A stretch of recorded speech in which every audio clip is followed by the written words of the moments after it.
Abra sua Bíblia em Juízes. Juízes fica depois de Josué e antes de Ruth. Hoje nós vamos ver aqui o capítulo 7. Outro dia nós falamos sobre Gideão, depois nós falamos do capítulo 6, né? Enfatizamos e temos uma passagem. Mas hoje eu quero especificar uma parte aqui do capítulo 7, onde fala, como está na minha Bíblia, Gideão com 300 homens vence os midianitas. É o capítulo 7, a partir do verso 1. Verso 1. Quem puder ficar de pé, só para nós pararmos, para a leitura da palavra de Deus, você pode se sentar comigo, nós vamos fazer. Pai, os nossos pecados perdoados nesta noite, em nome de Jesus. Agora é o momento da palavra, da noite oficial, que o Senhor possa usar conforme a tua vontade, para que a igreja continue sendo edificada, porque ela já está sendo, Pai, já vencendo com os louvores que edificam a nossa vida também, são para o Senhor. Agora é o momento da palavra, que a igreja possa continuar sendo edificada em nome de Jesus. Amém. Graças a Deus. Então o capítulo 7 diz assim, verso 1. Então Jerubaal, que é Gideão, se levantou de madrugada e todo o povo que com ele estava, e se acamparam junto à fonte de Arode, de maneira que o arraial dos midianitas lhe ficava para o norte, no vale, defronte do outeiro de Moré. Disse o Senhor a Gideão: é demais o povo que está contigo, para eu entregar os midianitas nas suas mãos. Israel poderia se gloriar contra mim, dizendo: a minha própria mão me livrou. Apregou, pois, aos ouvidos do povo, dizendo: quem for tímido e medroso, volte e retire-se da região montanhosa de Gileade. Então voltaram do povo 22.000 e 10.000 ficaram. Verso 4. Disse mais o Senhor a Gideão: ainda há povo demais, faze-o descer as águas e ali os provarei. Aquele de quem eu te disser, este irá contigo, esse contigo irá. Porém, todo aquele que eu te disser, este não irá contigo, esse não irá. Fez Gideão descer os homens às águas. Então o Senhor lhe disse: todo o que lamber a água com a língua, como faz o cão, esse porás à parte, como também a todo aquele que se abaixar de joelhos a beber. Foi o número dos que lamberam, levando a mão à boca, 300 homens. Todo o restante do povo se abaixou de joelhos a beber a água. Então disse o Senhor a Gideão: com estes 300 homens que lamberam a água, eu vos livrarei e entregarei os midianitas nas tuas mãos, pelo que a outra gente toda que se retire, cada um para o seu lugar. Tomou o povo provisões das mãos e as trombetas. Gideão enviou todos os homens de Israel, cada um a sua tenda, porém os 300 homens reteve consigo. Estava o arraial dos midianitas debaixo dele, no vale. A igreja pode se sentar. Então a gente conhece a história de Gideão, né? Por que Deus ele levantou Gideão como juiz nesse período para libertar o povo de Israel da opressão midianita? Porque o povo havia pecado contra o Senhor. Por isso que o povo ficou ali, né? Ficou sob a opressão dos midianitas. O povo ficou envergonhado, né? O povo foi oprimido. Nada dava certo que o povo fazia, porque o povo não deu ouvidos ao Senhor. Por isso que Israel se encontrava nessa situação de opressão. E nós sabemos que toda desobediência a Deus, ela vai acabar trazendo, né, sobre a vida da pessoa, de um povo, opressão, né, tribulação. Tribulação a gente já tem, mas eu estou falando tribulação por conta da desobediência, né? Então, o povo ficou acuado com medo. E aí Gideão estava malhando trigo no lagar, onde se pisava as uvas ali, né? Para fazer o vinho. Por quê? Por causa do inimigo, do medo do inimigo. E nós conhecemos a história. O anjo do Senhor se manifestou, né? E encorajou Gideão, chamando ele de homem valente. O Senhor seria com ele e ele libertaria o povo da opressão midianita.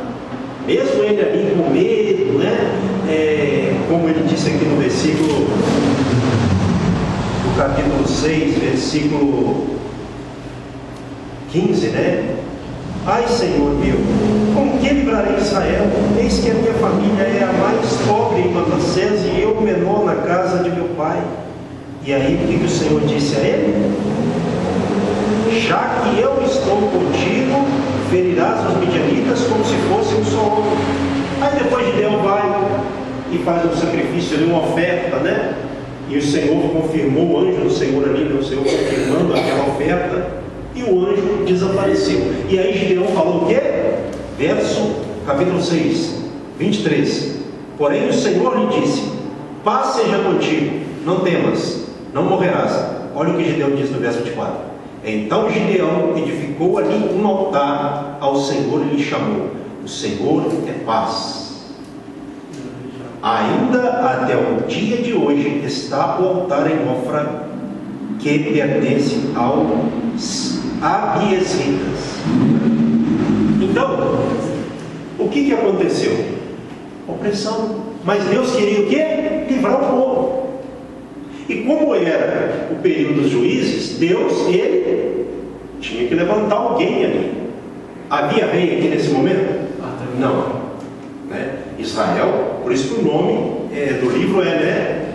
Juízes. Foi o tempo em que o povo foi liderado pelos juízes. Mas, nesse momento, Deus, ele quis levantar Gideão para libertar o povo. Estava havendo paz? Não.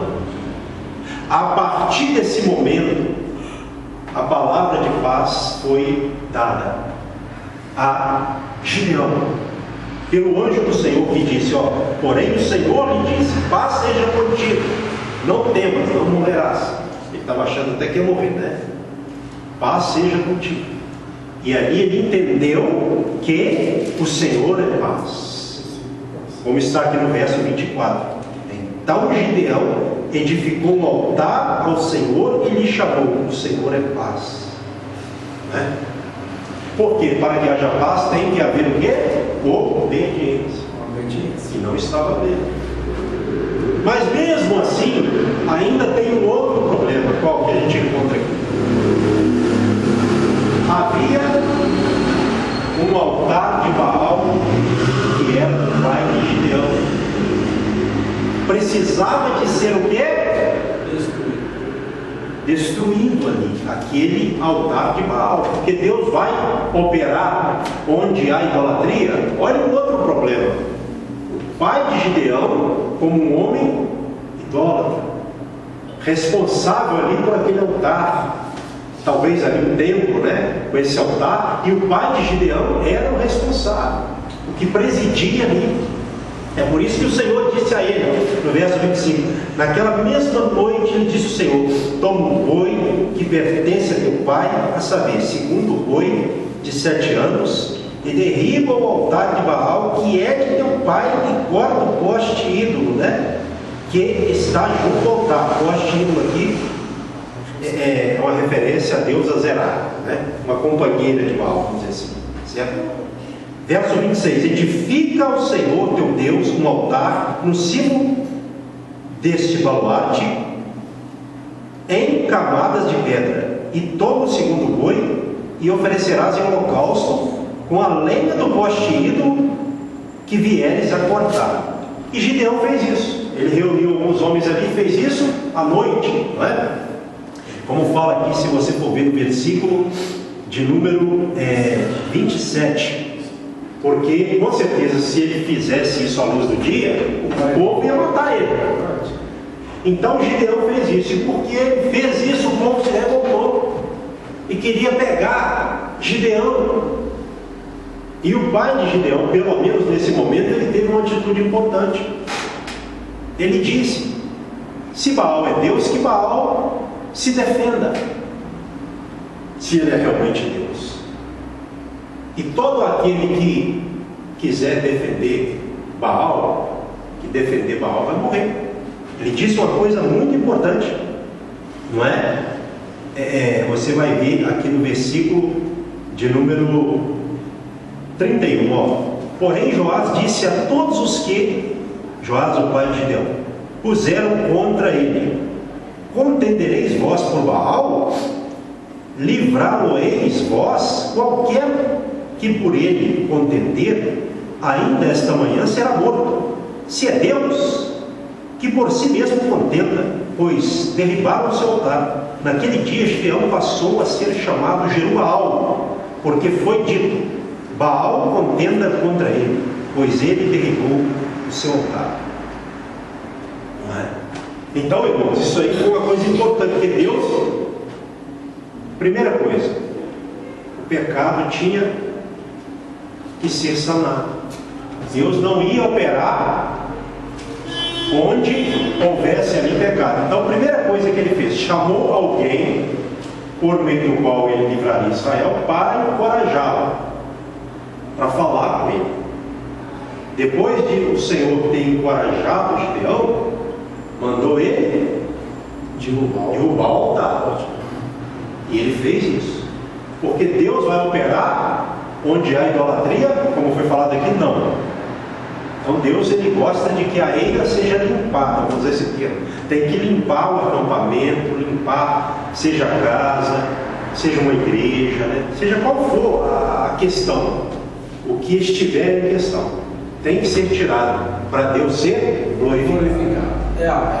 Não é? Então a gente observa aqui que Gideão depois ele reuniu homens, não é? Como você vai ver na decorrência dos fatos aqui, não é? Ele reuniu os seus homens, como está aqui a partir do versículo 33. E todos os midianitas e amalequitas e povos do Oriente se ajuntaram e passaram e se acamparam no vale de Jezreel. Então o Espírito do Senhor revestiu a Gideão, o qual tocou a rebate, uma trombeta, né? E os abiezritas se ajuntaram após dele. Enviou mensageiros por toda a tribo de Manassés, que também foi convocada para o seguir, e assim vai. Ele reuniu esses homens, porém, ele já havia recebido a palavra profética. Gideão estava ainda com dúvidas em seu coração. E aí ele fez ali, assim, uma prova para você. Ele pediu um sinal. Se você for analisar aqui, que era do velo da lã molhada, né? E a terra seca, e depois ainda da lã seca e a terra molhada. Primeiro a lã molhada, a terra seca, depois a lã seca e a terra molhada. Pediu ao Senhor que ainda não se irritasse com ele. Ele pediu outro sinal, e Deus deu, porque Deus conhece o coração do homem. Verso 40, ó: e Deus assim fez naquela noite, pois só a lã estava seca, e sobre a terra ao redor havia palha. Então Deus conhece. Ah, pastor, eu sempre gosto de trabalhar nessa questão, porque hoje nós precisamos de determinados tipos de sinal. Para certas coisas não. Nós pedimos a Deus hoje um sinal, irmãos, quando nós realmente não sabemos de algo que a gente não está discernindo em um eventual momento ou outro que venha acontecer.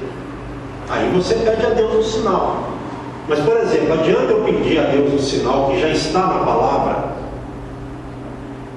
Pode ser, caso eu não veja, eu não conheça aquela parte, Deus me mostrar. Mas normalmente, se eu for um preguiçoso, se eu for um crente assim, daqueles que gostam de andar com Deus só por sinais, sonhos, revelações, Deus vai ficar mostrando? Não. Então tem que entender isso, certo? Mas nesse caso aqui, ele pediu porque ele queria. Ele estava meio que inseguro, não é? Exatamente. Aí Deus viu que tinha quantos homens no exército de Israel? Se você for analisar aqui, no versículo de número 2, diz assim, é demais o povo que está contigo para eu entregar os midianitas nas suas mãos. Israel poderia se gloriar contra mim, dizendo, a minha própria mão me livrou.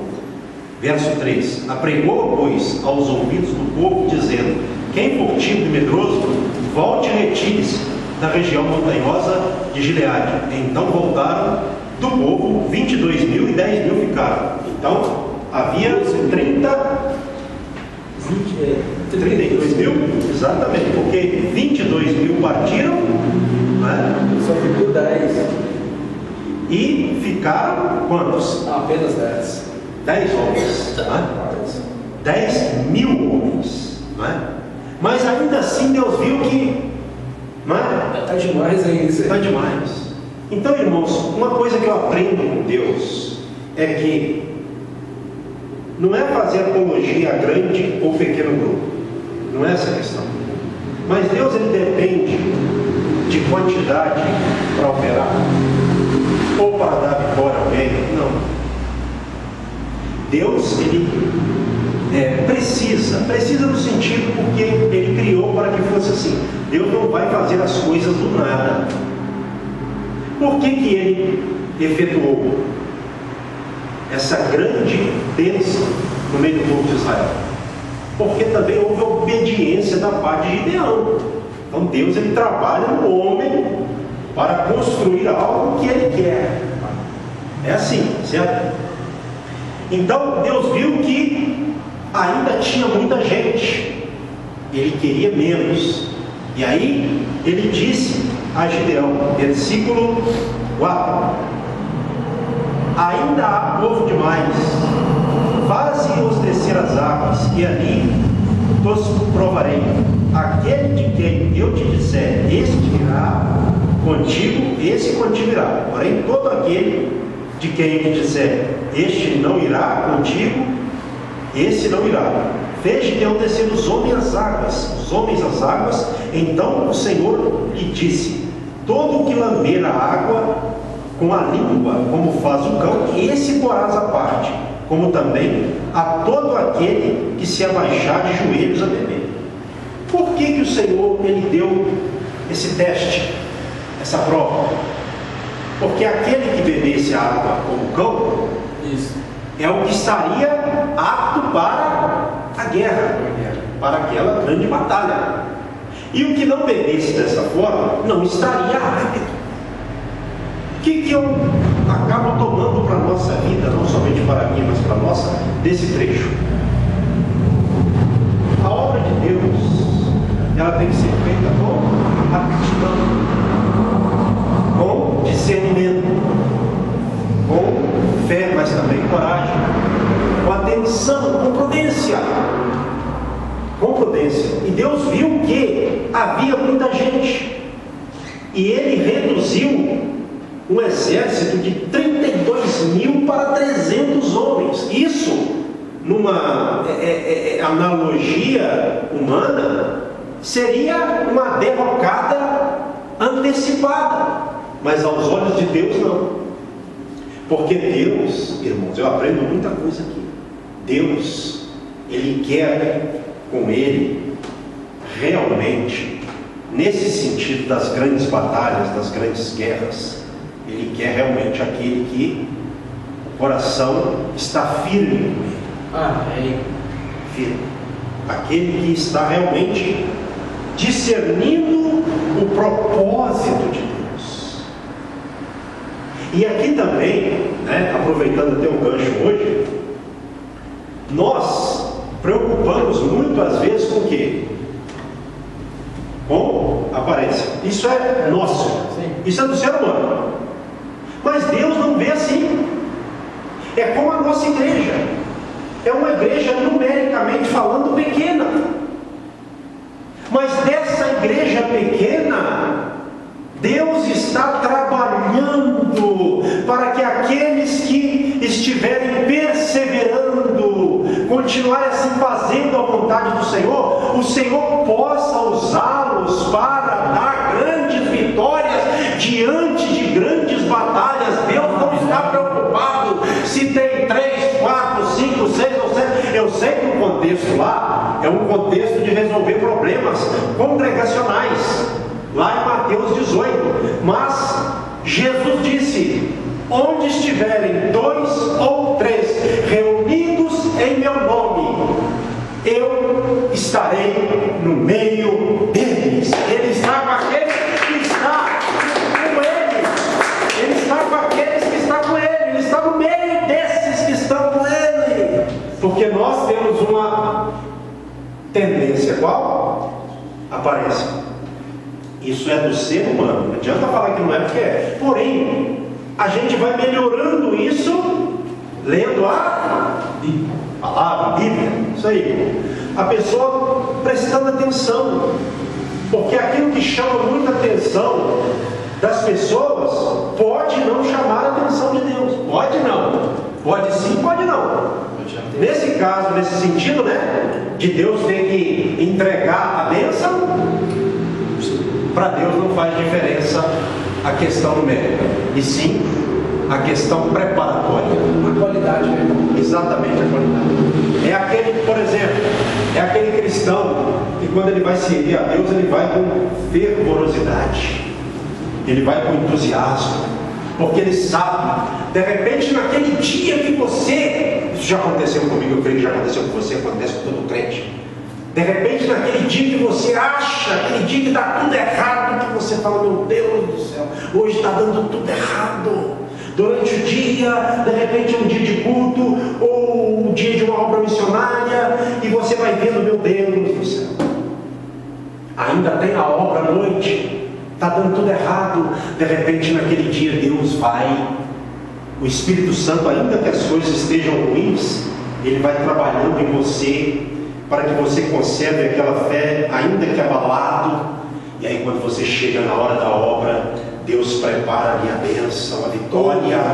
E no fechar daquele dia, a pessoa pensa assim: poxa, meu Deus, eu te agradeço, porque o Senhor me deu vitória, não é por mim, mas pela tua glória, pela tua graça, pelo teu favor com a minha vida. Eu não mereço, Senhor, mas porque eu, pela tua misericórdia, pela ação do Divino Espírito Santo em mim, eu perseverei, ainda que meio que fraco ali, o Senhor me deu vitória, eu louvo o teu nome. E de repente aquele dia, ou um dia que acontece isso, vai ser o dia mais marcante da sua vida, vai ser o dia que você vai dar testemunho por onde você andar, para você entender que não é o seu arrumar somente, é o poder de Deus, é a sua fé, é você não recuar, é você não voltar atrás, é você ir agora para Deus.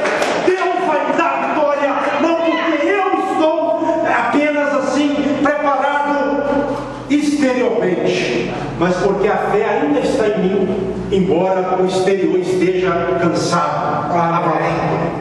Oh, aleluia. Glórias ao Senhor. Ainda que o homem exterior se corrompa, o interior se renova a cada dia. A Bíblia fala, oh, aleluia. Ainda que você esteja cansado no seu físico, porque isso acontece. Corromper ali não é moralmente, é um cansaço físico. Ainda que você canse, que você desfaleça, mas o seu interior se renova a cada dia. É por isso que a gente não é vencido. Não é pela nossa capacidade, não. O crente não pode confiar em si, ele tem que confiar em Deus. E no dia que der tudo errado, vou usar esse termo, não recue, parta para cima, porque pode ser o dia que vai ser fechado com a grande vitória. Oh, aleluia. É Deus fazendo assim, não é? Então, aqui foi reduzido o exército de Israel. E como Deus falou com Gideão, ele fez. Olha só, aqui o versículo de número, eu vou ler o 8 novamente, parece que eu já li ele, mas vou ler novamente porque é uma ênfase. Tomou o povo provisões nas mãos e as trombetas. Gideão, verso 8, capítulo 7. Enviou todos os homens de Israel, cada um a sua tenda. Porém, os 300 homens reteve consigo. Estava o arraial dos midianitas abaixo dele no vale. Então o que eles fizeram? Gideão reuniu ali os 300 homens. Eles pegaram aquelas trombetas, ou aquelas cornetas, né? Como está na sua versão aí, amado irmão Gelson? Aqui está. Corneta, né? Assim, Gideão mandou os israelitas para suas tendas, mas ficou com os 300 guerreiros escolhidos. Eles ficaram com as provisões e os chofares. Chofares trombetas. Exatamente. Na minha Bíblia, fala trombeta, né? Trombetas, isso. Exatamente. Então, eles pegaram ali as trombetas, como Gideão disse, não é? Os cântaros vazios com as tochas. E dividiu-se aquele grupo de 300 em 3 de 100. Mas antes disso, Deus sabendo o homem é uma coisa interessante. Olha aqui o versículo 10, ó. Deus falando com Gideão. O 9 e o 10, ó. Sucedeu que naquela mesma noite o Senhor lhe disse: levanta-te e desce contra o arraial, porque o entreguei nas tuas mãos. Se ainda temes, tem medo, né? Temes atacar, desce tu com o teu rosto curado ao arraial. Mas se você ainda está com medo, vai lá no arraial deles, dá uma espionada lá, não é? Você com o seu rosto curado. Foi o que ele fez. Isso mostra que Gideão estava bem cauteloso, não é? E quando ele chegou lá, o que ele ouviu? Nós falamos isso aqui na última mensagem. Ele ouviu o rapaz falando de um sonho para o outro que ele teve. E justamente o que está no verso 13. Chegando no capítulo 7. Pois Gideão, eis que certo homem estava contando um sonho ao seu companheiro e disse: tive um sonho, eis que um pão de cevada rodava contra o arraial dos midianitas e deu de encontro à tenda do comandante, de maneira que esta caiu e se virou de cima para baixo e ficou assim estendida. Verso 14. Respondeu-lhe o companheiro e disse: não é isto outra coisa, senão a espada de Gideão, filho de Joás, homem israelita. Nas mãos dele entregou Deus os midianitas e todo este arraial. Tendo ouvido, verso 15, Gideão contar este sonho e o seu significado, adorou ou se prostrou, né? E tornou ao arraial de Israel e disse: levantai-vos, porque o Senhor entregou o arraial dos midianitas nas vossas mãos. E aí ele foi com os 300 homens, foi o que eu falei agora, né? Então Deus, ele, quando quer fazer algo grande, ele dá um sonho até mesmo ao inimigo da gente. Ele mostra para o inimigo da gente a vitória da gente. Ele mostra a vitória que ele vai dar a gente para o inimigo da gente. Olha só como é Deus. Você está com dúvida? Você está com medo? Vai lá com o seu moço. Vai lá. Dá uma, como eu falei, né? Vai lá dar uma espiada. Quando ele chegou lá, o que ele ouviu? O relato de um sonho. Sonho por meio do qual quem sonhou contou para o outro e houve o entendimento de que aquele sonho era Deus entregando os midianitas nas mãos do povo de Israel. Não é como foi falado aqui, ó. Nas mãos dele, Gideão, né, entregou Deus os midianitas e todo este arraial. Quer dizer, o inimigo ficou tomado pelo medo. Então Gideão, ouvindo aquilo, voltou lá, né, no arraial dos israelitas, contou a bênção e eles foram. Esses homens, como eu falei agora há pouco, dividiu-se isso em 3, um batalhão ou um grupo de 300, dividiu-se em 3 de 100.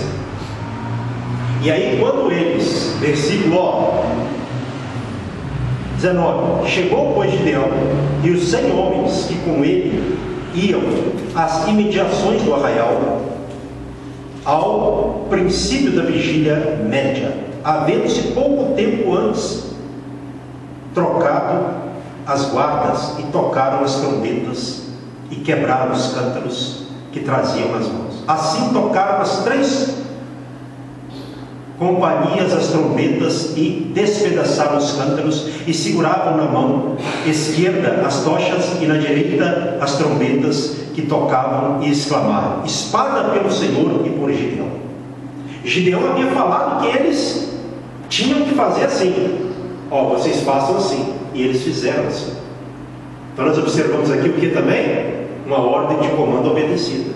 Quando a gente está trabalhando em grupo e Deus está entregando algo, Deus dá um modo para o seu povo se organizar para chegar à conquista, à vitória.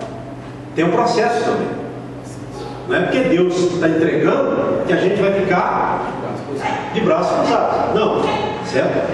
Então, uma coisa interessantíssima é que o que aconteceu com o arraial do inimigo?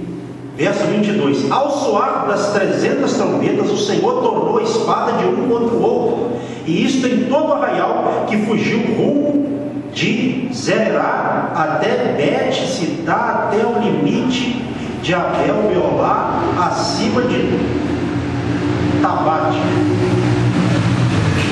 Então o que aconteceu? Deus fez com que eles um matassem, fugiu também ali uma grande parte, mas depois o povo de Israel alcançou, alcançou a vitória do jeito que tinha que acontecer. Olha que coisa maravilhosa. Deus, por vezes, na Bíblia, Ele deu vitória ao povo dele, colocando confusão no meio do inimigo. Às vezes Deus vai te dar uma vitória, não é que você não vai ter que fazer nada, mas sem você ter que fazer tudo ou precisar disso. Algumas coisas Ele mesmo vai fazer. Isso aqui é importante. Às vezes, lembre disso. Preste atenção na revelação. Sabe aquele dia que você está passando por uma situação que você não estava esperando, perigosa, perto da sua casa, em qualquer lugar e tal, que você vê hoje, o negócio está complicado. Lembre-se de que Deus pode colocar um contra o outro, sem interferência de ninguém. Porque Deus não é Deus de confusão, mas em alguns lugares Ele promove a confusão para dar vitória ao seu povo. Ele é o Senhor, Ele faz o que Ele quer. Então, como Ele já tinha programado essa vitória para o povo, Ele já resolveu ali, Ele mesmo, fazer com que um matasse o outro. Começou assim. E depois os que fugiram foram alcançados, para que Deus completasse a obra que Ele começou. Então nós entendemos que houve paz durante 40 anos nos dias de Gideão. Eu vou andando por causa do tempo. Capítulo 8, olha só, versículo de número 28. Assim, capítulo 8, verso 28, foram abatidos os midianitas diante dos filhos de Israel, e nunca mais se levantaram a cabeça, e ficou a terra em paz durante 40 anos nos dias de Gideão. Então Deus deu paz durante quanto tempo? 40 anos. E o inimigo não mais se levantou. Os midianitas não mais se levantaram. Porque quando Deus joga por terra, Ele joga para ficar caído. A quem Deus lança por terra, não se levanta mais não. Essa é a questão. Pelo menos nesse período aqui, Então isso aconteceu. Pastor, mas Gideão ele fez uma estola sacerdotal por meio da qual o povo se prostituiu. Foi um erro que ele cometeu. O povo queria que ele reinasse, ele não quis reinar e fez uma estola sacerdotal. Isso é triste. Eu vou ler só esse versículo 27. Desse peso fez Gideão uma estola sacerdotal e a pôs na sua cidade, em Ofra. E todo Israel se prostituiu ali após ela. A estola veio a ser um laço a Gideão e a sua casa. Então isso foi um problema grave.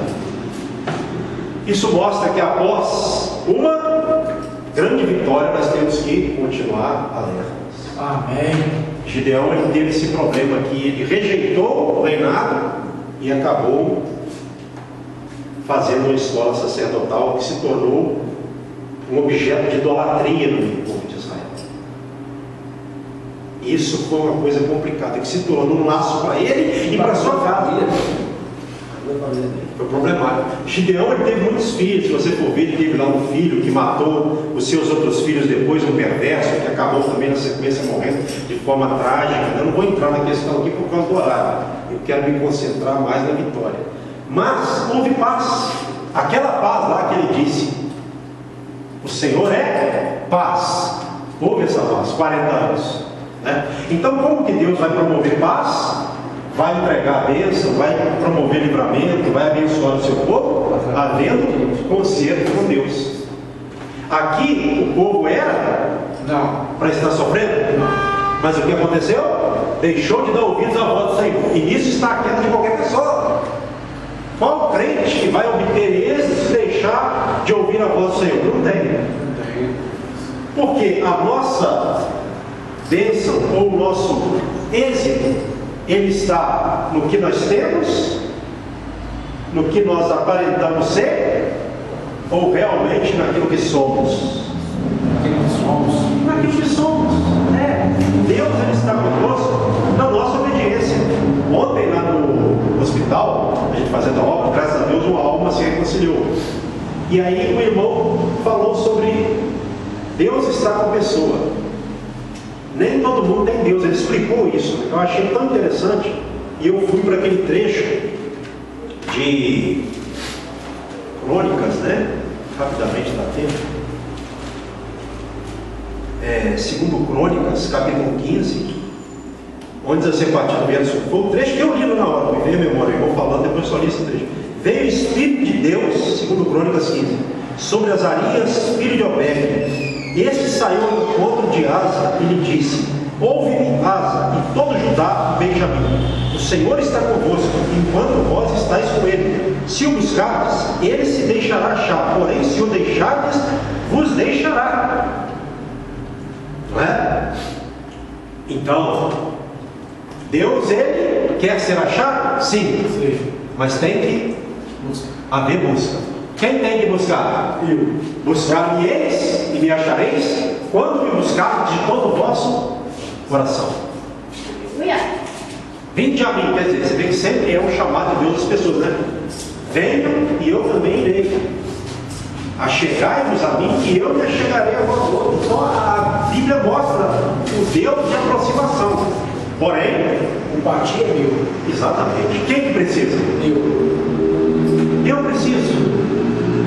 Essa história, Deus precisa de mim, sim, dependendo do contexto que a gente colocar isso, o sentido, né?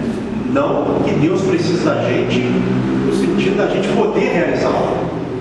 Ele precisa da gente no sentido da gente ser ser humano e ele trabalha por via humana também. Agora, quando um não quer, Deus vai ficar brigando com esse um? Não. Deus procura quem quer, porque sempre tem quem quer. Se Deus for deixado, ele também deixa. Se Deus for buscado, ele se deixa achar. Porque ele quer ser encontrado. Mas ele só pode ser encontrado se ele for buscado de todo o coração. Se a pessoa for buscar de todo o seu coração. Amém. Senão ela vai achar? Não vai. Porque Deus é verdade.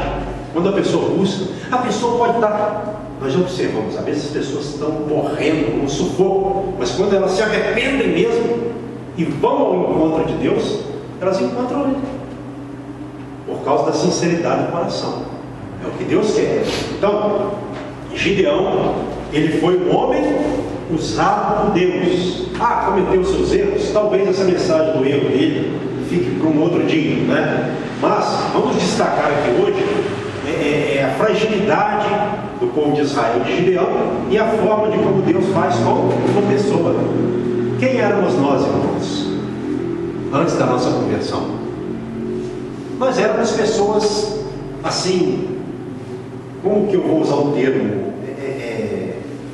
Medrosas, fragilizadas, né? O mundo, todo mundo é assim, o mundo é mau. Mas o Senhor nos chamou. O Senhor nos encorajou. O Senhor nos animou e nos deu a fé para que por meio dela nós alcançássemos a salvação e muitas bênçãos do Senhor. Porque é assim que Deus faz. Então, que nós guardemos em nosso coração essa mensagem de Deus. Você vai extrair muitas coisas daqui. Mas o mais importante é acreditar que a nossa vitória não está na questão numérica, na aparência, está em Deus. Amém. Amém. Aquilo que Deus não fez durante um grande tempo, Ele pode realizar. E Ele realiza. Realiza ou não realiza? De fato.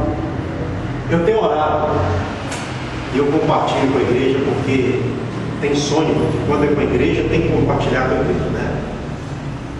Eu tenho orado para Deus trazer as almas, né? E eu tenho assim aprendido que algumas pessoas têm vindo, não têm ficado.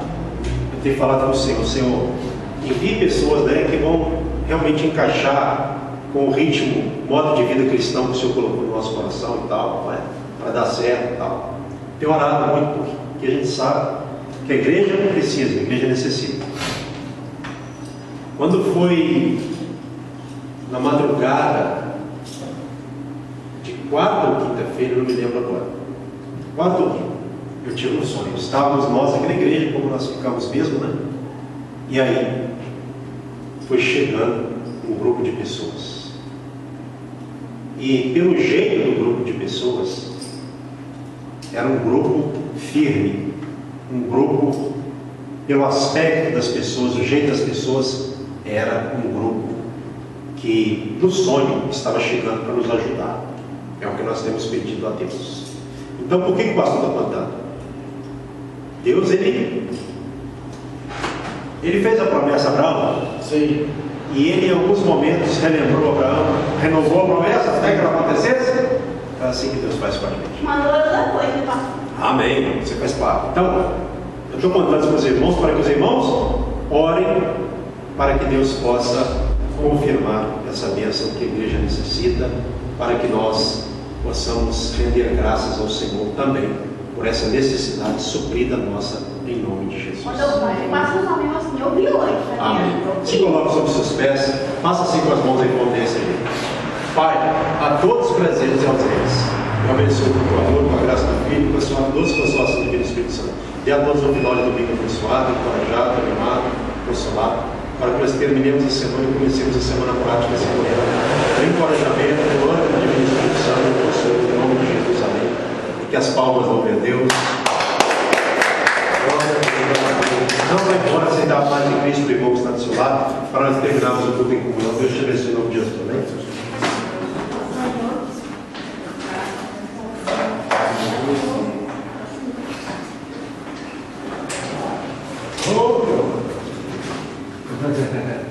Aí você pensou?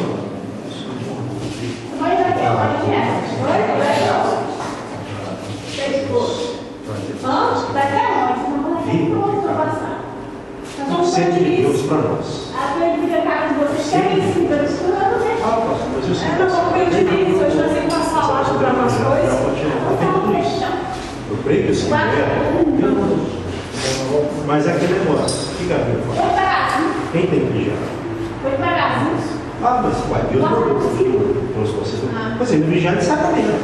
Não é? Então, o vigilante, sabe? Eu